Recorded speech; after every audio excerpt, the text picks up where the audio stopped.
What's up, Oak Bridge fam? It's me again, Boone, pastor here at Oak Bridge Community Church.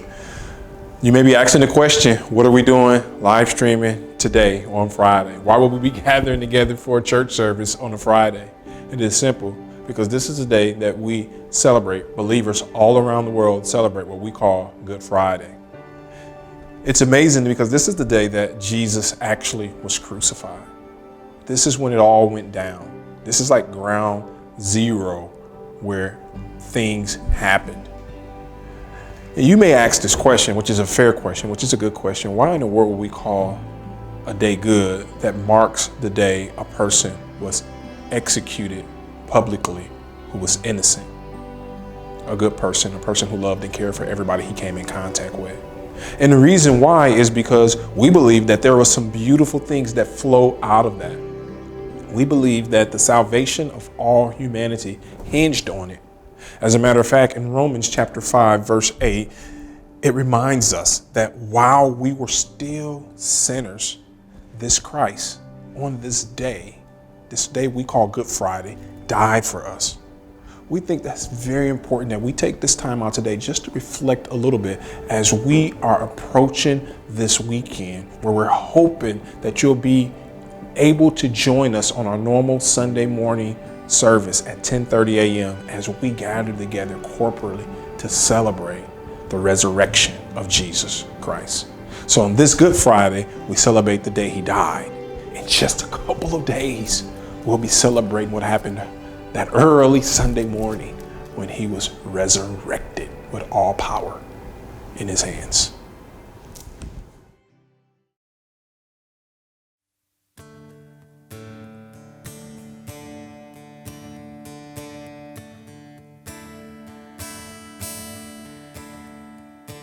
When I survey the wondrous cross on which the Prince of Glory died, my richest gain I count but loss, and pour contempt on all my pride.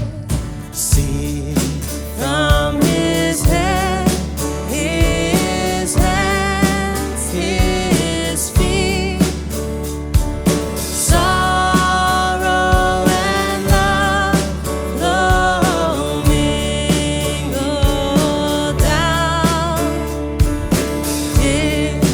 If such love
In this first reading, Jesus has been betrayed by one of his closest friends, arrested, and now stands trial before Pilate, a governor of his day.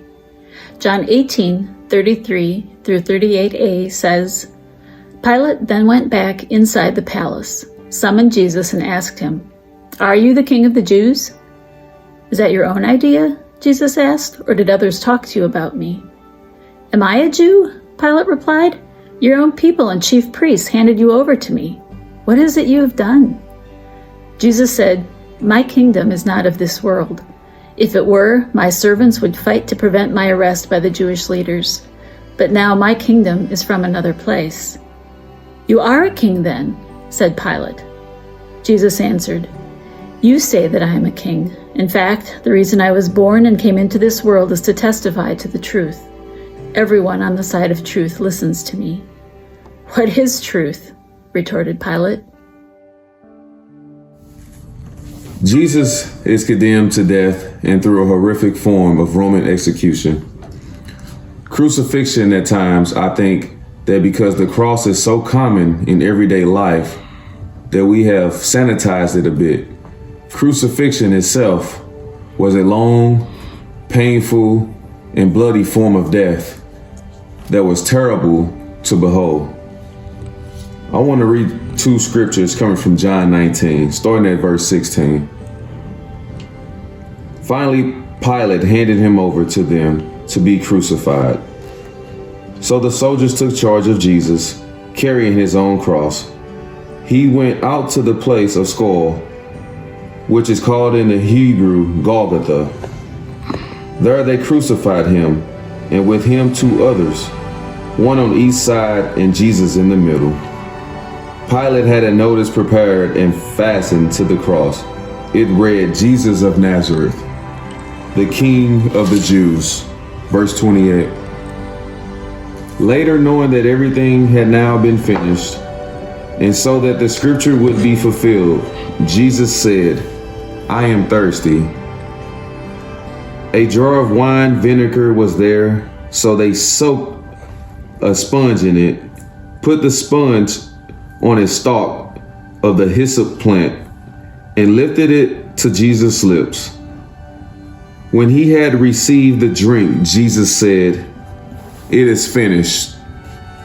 With that, he bowed his head and gave up his spirit.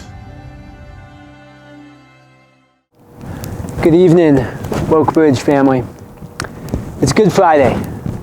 Good Friday, it took place on a dark night just like this one. The sky was dark, and people, when Jesus was crucified, were probably gathered around fires like this. Some of Jesus' disciples were gathered around a fire just like this, scared, afraid, unsure. As we just read, they had seen Jesus crucified. He was their good teacher and their friend who they loved. And there they saw his dead body hanging on a cross. They were probably scared and they were probably ashamed. We know Peter didn't even want people to know that he was associated with Jesus. He was scared of what that might mean for him, for his reputation, for his future. They didn't know what was next. They were scared. Dark nights like this, they remind me of a few years ago when I was exploring a cave. We got into the cave, and when we got to a certain distance, we turned off our lamps. And you wait, but you don't adjust to the darkness. You look at your hand right in front of your face and you can't even see it. It's dark and it's scary. And so as we approach Good Friday, we're approaching a night of darkness. It's a night of grief and pain. It's a night where we see Jesus crucified and we ask, what was the cost? What was the weight of our sin that it took Jesus dying that we might have life? And so this Good Friday, I just want us to reflect on what darkness are you experiencing in your life? What grief are you experiencing? Good Friday is a chance for us to not just be happy. It's a chance to recognize there's grief and pain and loss in this life. And there's grief and pain and loss in the Christian life. So I think on Good Friday we should reflect on what darkness do we experience without, what darkness do we experience outside of us, and what darkness do we experience within us. So the darkness you might be experiencing right now might look very different. Maybe it's a job loss, an unemployment, the uncertainty that brings. Maybe it's frustration or uncertainty in marriage. You're feeling the weight of a marriage that isn't what you expected, and fighting and the stress of children. And there's all of this darkness that seems to be surrounding you. Maybe it's the darkness of the death of a family member, or just even the isolation from family that we've experienced this whole past year because of COVID-19.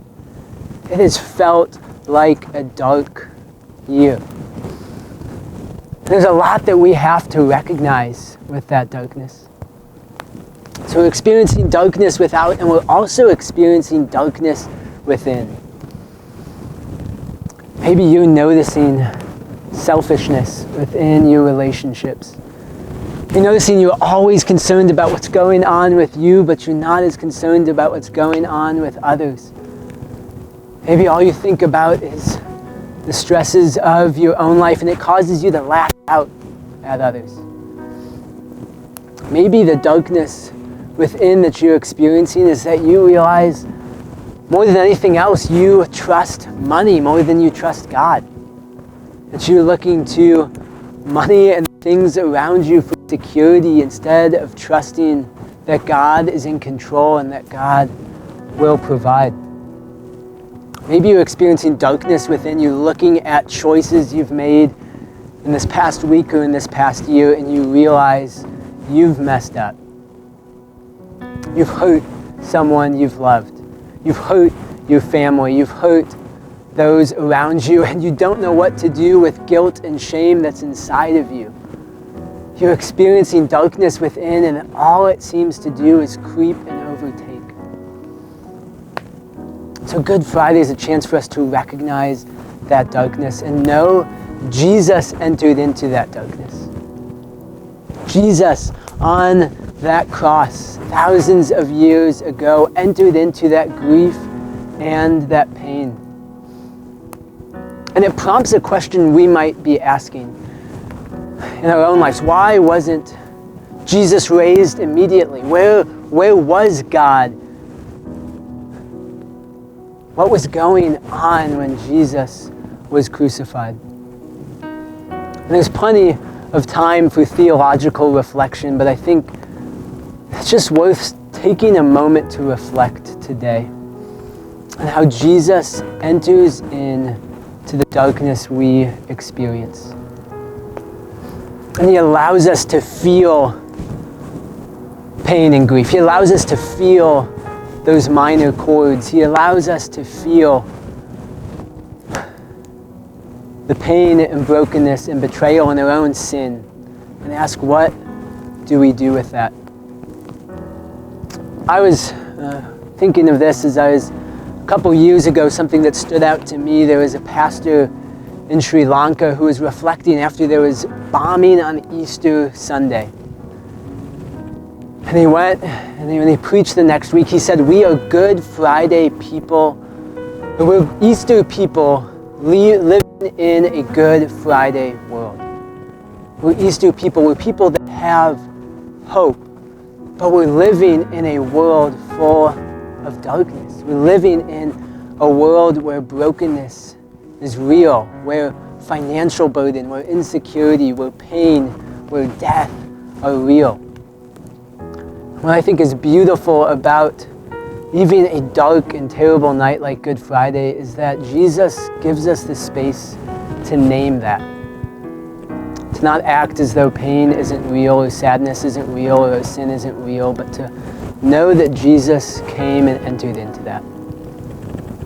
That Jesus took on the cross that we might know and experience life. He could conquer sin and death. But Sunday was a few days later. So sometimes there's grief and pain and sadness we have to sit with for a moment to recognize. Because it does hurt, and it is real. Good Friday is here, friends, and it is hard and difficult. But Sunday is coming.